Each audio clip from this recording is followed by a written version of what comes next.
आंबो अरुनदयखौथ' दानजाबाय आंबो बेखौनो बुंनो नागिरो मानो होनबा आंहाथ' एसेबां दुखिया आरो आंथ' आरो बान्दिबाव बान्दिनि गेजेरावबो दायो जुदि बे जोंनि मानसिफ्रा नुनानैनो बे इउ पि पि एल नि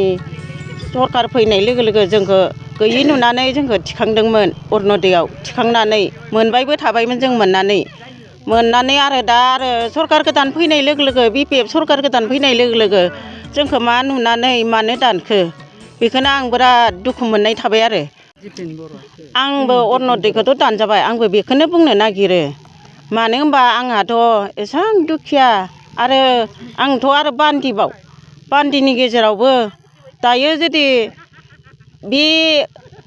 जोंनि मानसिफ्रा नुनानैनो बे इउ पि पि एल नि सरखार फैनाय लोगो लोगो जोंखौ गैयि नुनानै जोंखौ थिखांदोंमोन अरुनदयाव थिखांनानै मोनबायबो थाबायमोन जों मोननानै आरो दा आरो सरखार गोदान फैनाय लोगो लोगो बि पि एफ सरखार गोदान फैनाय लोगो लोगो जोंखौ मा नुनानै मानो दानखो बेखौनो आं बिराद दुखु मोननाय थाबाय आरो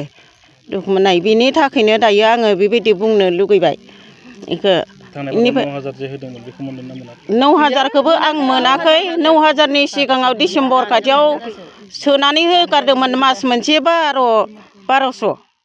माबा मा होनगोन 12,500 सोना होदोंमोन बेखौबो मोनगाबाय बिनि सिगाङाव जि मोनगासिनो मोनबाय थादोंमोन बेखौ मानि थाखाय दानखो होनबा आंखौथ' नुबाय थाखायोना बे सनाइ एरियानि मानसिफोरा आंखौ नुबाय थाखायो हाजिरा मावनानै जाग्रा आं दा दिनैसिम बुरिलायबोबाय बान्दि होननानैबो आं गवा बेबायदि मावनानै जाबाय थानाङो होमबा मानि थाखाय दानखो बेनि थाखाय जोबोद दुखु मोननाय थाबाय आङो मादैमोननि अरुनदयखौ दानबाय आरो बिनि अनगायैबो